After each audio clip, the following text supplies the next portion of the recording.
Very good to be with you. Pleasure to be here in Mexico City with Comexi. Let me just say a few words about second Obama administration and some foreign policy priorities. I think one thing to bear in mind is that there is really kind of a bipartisan consensus now that there's a search for a somewhat lower maintenance foreign policy, if I can put it that way. Something that has a more cautious use of American power, especially in places like the Middle East, where there is considerable fatigue after Afghanistan and Iraq. Number of things contributing to that. I think we also need to think about some specific places like the Middle East. Let me take that again as an example, where there's a strong debate about whether we maybe have been spending more time on this issue than we really should. So we'll have to see. Some other things that are coming up, I think the United States is likely to take a new look at what transatlantic relations is about, and perhaps emphasize the South and Latin America, West Africa, more than we have in the past, to try to get a bit more mileage out of this concept of transatlantic relations. I think that's something that's coming up, and I think it'll be very interesting for Mexico, for Brazil, for South Africa, and for others. But there's a general sense that we need to engage emerging powers, emerging actors in a different way, and that could be part of it. Let me also say a word about this so-called pivot to Asia. I think this is not a very good term to apply to American policy. I mean, the truth is that, like Mexico, we're a bioceanic country, and we've always had this pull between the Atlantic and the Pacific successively. We've had successive pivots in both directions. So it's not very accurate vocabulary, except maybe in that narrower sense of defense planning, where clearly over the last 20 years, actually, the United States has put more emphasis on Asia and less on Europe for understandable reasons. There is this generalized concern about the rise of China. It takes different forms. The German Marshall Fund of the U.S. does something we call Transatlantic Trends every year, which is a big survey we do on both sides of the Atlantic of public opinion.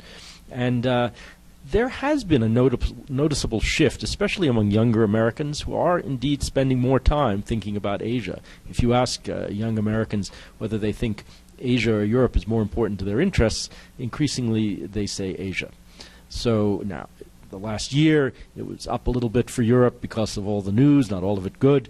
But again, if you look at the generational shift, it's there, it's coming. There's a lot more interest in Asia. So I think that's one thing that we need to think about. That really is a pivot.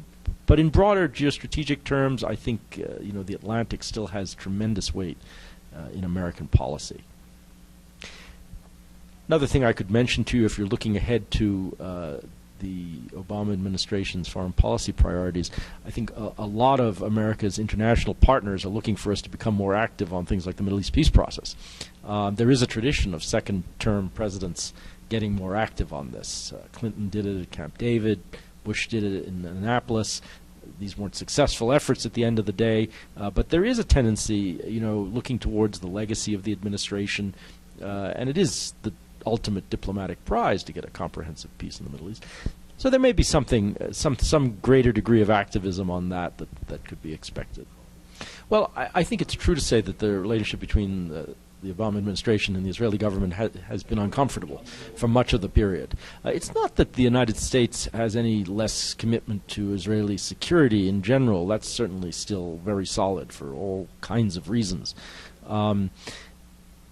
But I think there is a growing frustration over the years with the lack of progress in the peace process, and as Israeli politics has moved, pretty substantially to the right, this has become a much tougher issue. Of course, in back of all of this is really Iran, and when it comes to the administration's priorities, I think also Israeli priorities, the question of dealing with a nuclearizing Iran is going to be at the top of the agenda. There aren't too many things that would be transforming in security terms for a second Obama administration.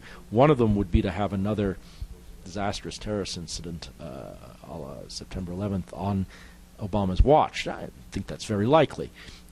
Another would be to have Iran go nuclear on his watch.